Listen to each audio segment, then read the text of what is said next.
Bismillahirrahmanirrahim. Assalamualaikum warahmatullahi wabarakatuh. Alhamdulillah. Alhamdulillahilladzi an'ama alaina bi ni'matil iman wal islam. Asyhadu an la ilaha illallah wahdahu la syarikalah wa asyhadu anna Muhammadan abduhu wa rasuluh. La nabiyya ba'dah.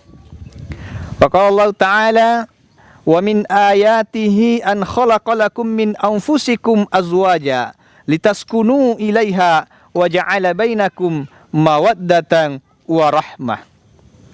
Inna fi dzalika laayatin liqaumin yatafakkarun.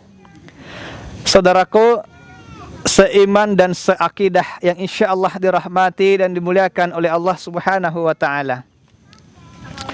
Pada dasarnya setiap manusia, setiap pasangan gak suka diduain. Betul? Suka diduain gak? Enggak. Itu pada fitrahnya manusia gak suka diduain. Allah saja gak suka diduain. Dosa yang paling besar ialah menyekutukan Allah, menduakan Allah. Saudaraku, akan tetapi dalam ajaran Islam berbicara tentang pernikahan, dalam Islam itu mengizinkan yang namanya poligami dan tidak mengizinkan yang namanya poliandri. Beristri lebih dari satu itu diizinin, tapi bersuami lebih dari satu nggak bisa. Bukan berarti nggak adil. Disinilah letak keadilan Tuhan. Kebayang nggak kalau ada perempuan yang punya suami 2 atau 3? Kira-kira kalau hamil, bapaknya yang mana nih nanti anaknya? Kan bingung kita. Saudaraku yang seiman dan seakidah yang dimuliakan oleh Allah Subhanahu wa taala, ayat tadi yang saya bacakan tadi, wa min ayatihi an khalaqalakum min anfusikum azwaja. Dan salah satu tanda kekuasaan Allah ialah menciptakan pasangan dari golongan kalian. Litaskunu ilaiha, agar supaya hidup kalian jadi tenang. Inilah tujuan intisari daripada sebuah pernikahan, litaskunu ilaiha, agar supaya hati kita menjadi tenang, tentram. Nah saudaraku, bagi yang ingin poligami, silahkan, asal ada yang mau, ya kan? Kalau nggak ada yang mau nggak bisa. Yang mau poligami, ada ayat dalam Al-Quran yang mengizinkan. Fankihu ma taba lakum minan nisa mathna wa thulatha wa ruba' fa in khiftum alla ta'dilu fawahidah. Fankihu, nikahilah, maka nikahilah ma taba lakum minan nisa, perempuan-perempuan yang kalian inginkan, yang kalian senangi. Matna 2, wasulatha 3, waruba 4. Silakan mau menikah 2, 3, 4 terserah.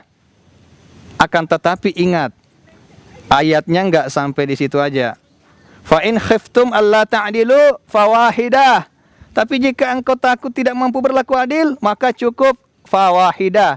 Satu aja udah cukup.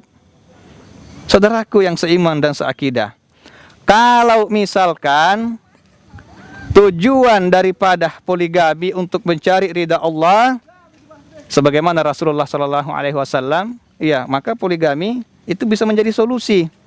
Tapi kalau poligami tujuannya hanya untuk kesenangan nafsu, maka poligami bukan solusi. Poligami bukan solusi. Kalau kita ingin mencontoh Rasulullah, kan banyak orang nih mengatakan saya mau poligami kayak Rasulullah. Tapi apakah makam Anda sudah seperti Rasulullah? Apakah Anda memperlakukan istri sebagaimana Rasulullah?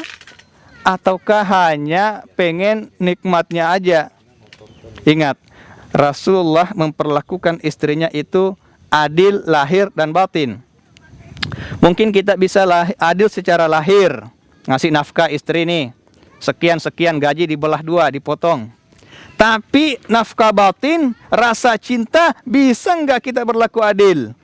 Kalau bisa, berarti poligami jadi solusi. Tapi kalau nggak bisa, berarti poligami nggak bisa dijadiin solusi. Pernah suatu ketika Rasulullah Shallallahu Alaihi Wasallam, Aisyah istri Nabi membuatkan kopi Rasulullah. Saat dibuatkan kopi, ternyata Aisyah salah ngambil. Maunya ngambil gula, ternyata ngambil garam. Bayangin, ngambil garam, kopi campur garam. Begitu disuguhin ke Rasulullah, Rasulullah minum, betapa asinnya. Ya jelas, karena garam. Tapi apakah Rasul marah kepada istrinya? Tidak. Rasul dengan lemah lembut memanggil Aisyah, wahai Aisyah, telah lama kita tidak pernah minum secangkir berdua. Saya rindu akan hal itu. Maka Aisyah datang, kemudian meneguk kopi yang telah dibuatkan tadi untuk suaminya, untuk Rasulullah. Begitu Aisyah meminum kopi itu, Masya Allah, ya Allah, asin banget. Maka disitulah akhlak Rasulullah. Betul-betul akhlak Rasulullah memuliakan istrinya. Jadi Rasul poligami bukan sekedar poligami. Rasul mampu berlaku adil secara lahir dan secara batin. Kalau kita mampu berlaku adil secara lahir dan batin, silahkan. Tapi kalau tidak bisa, jangan. Sekali lagi, kalau tidak bisa adil secara lahir dan batin, jangan. Kalau mampu, silahkan. Kalau ada yang mau. Lagi-lagi kalau ada yang mau. Pemirsa, saudaraku yang dimuliakan oleh Allah Subhanahu wa taala, mudah-mudahan insya Allah kita diberikan oleh Allah Subhanahu wa taala hidayah, dirahmati dalam hubungan rumah tangga kita, sehingga tercipta keluarga yang sakinah, mawaddah, warahmah. Mudah-mudahan apa yang sempat saya sampaikan bermanfaat untuk kita sekalian. Pak Salam pergi ke sumur bareng sama Pak Foji. Yang jawab salam, semoga panjang umur, dan saya doakan semoga banyak rezeki. Wabillahi taufiq wassa'adah. Assalamualaikum warahmatullahi wabarakatuh.